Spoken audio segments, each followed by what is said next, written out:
민수기 35장입니다. 1절 8절.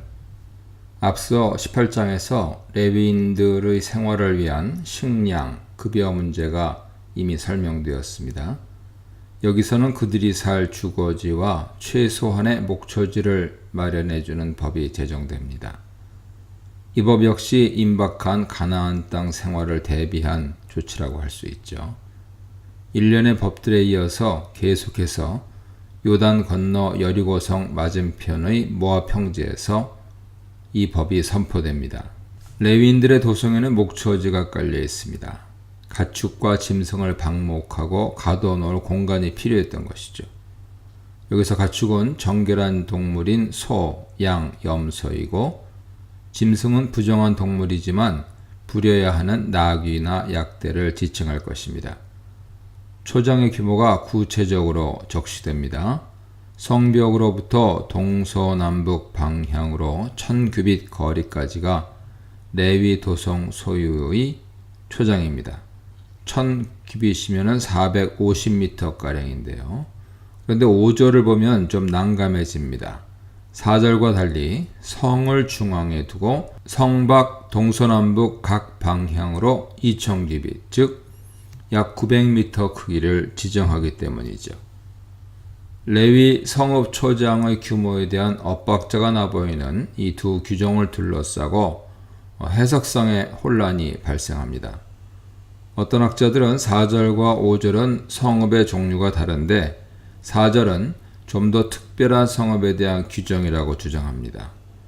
유대 전통 속에서 쿰란 공동체는 이것을 절묘하게 조화시켜 독자적으로 해석했습니다. 그들은 사람이 안식일에 1000규빗 이상 걸어선 안 되나 가축을 먹이기 위해서는 2000규빗까지 갈 수 있는 규정으로 해석합니다. 반면에 랍비들은 안식일에 사람이 어떤 경우라도 2000규빗 이상 걷지 못하도록 제한했습니다. 그러나 4, 5절의 법은 상업 모순이 아닙니다. 이에 대한 명쾌한 해법을 내놓는 학자들이 있는데요. 성벽에서 사방으로 각기 1000규빗까지 레위 성읍에 목초지입니다. 그런데 5절은 성을 중앙에 두고 성 밖 사방으로 2000규빗 규격을 말하는데 다름 아닌 사방 각 면의 총 길이가 2000규빗임을 말해주죠.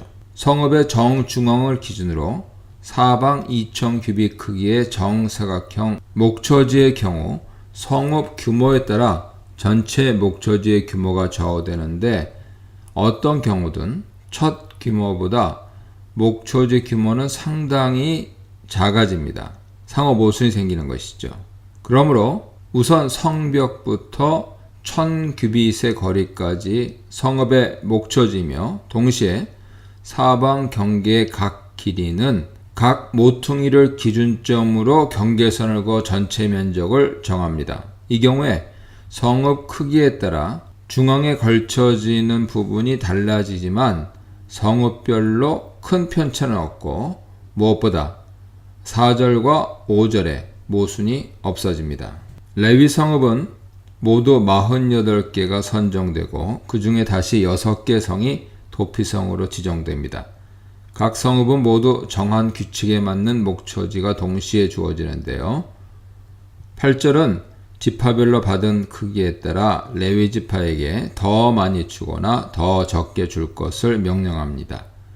크기에 따라 하는 것은 당장의 지파가 제비뽑아 할당받은 땅의 면적을 말하는 것으로 보이죠. 즉 땅이 넓은 지파는 레위 성읍을 더 많이, 그렇지 않은 지파는 더 적은 수의 성읍을 내놓아야 한다는 뜻입니다. 혹자는 이것이 각 지파 인구 규모의 크기를 말한다고 해석합니다. 인구가 많은 지파는 레위 성읍을 많이, 적은 지파는 적게 내놓았다 해석하는데요. 납달리는 갓과 에브라임보다 인구가 많지만 성읍 숫자는 하나가 더 적어서 꼭 일관적이지는 않습니다.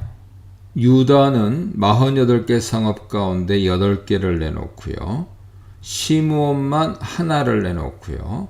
납달리는 3개를 내놓고요. 나머지 지파들은 모두 4성읍씩 내놓았습니다. 여호수아 21장의 도피성 할당은 이처럼 평균 4개씩 정도 할당되는데, 이런 레위 도성의 할당은 분명히 대체로 인구 규모에 따라서 이루어졌으나 100% 그렇다고 말할 수는 없다는 것이죠. 또한 여호수아 21장은 땅의 정복이 거의 끝난 시기로 상당 기간 전쟁을 겪었기 때문에 민수기에서의 2차 인구 조사 현황으로부터 많이 달라졌을 가능성도 상정해야 합니다. 9절부터 15절입니다. 48개 레위 성읍들 가운데 6개는 특별히 도피성으로 따로 분류되어야 합니다. 도피성은 특수한 제2 사법 기능을 위해 지정된 특별 구역이죠.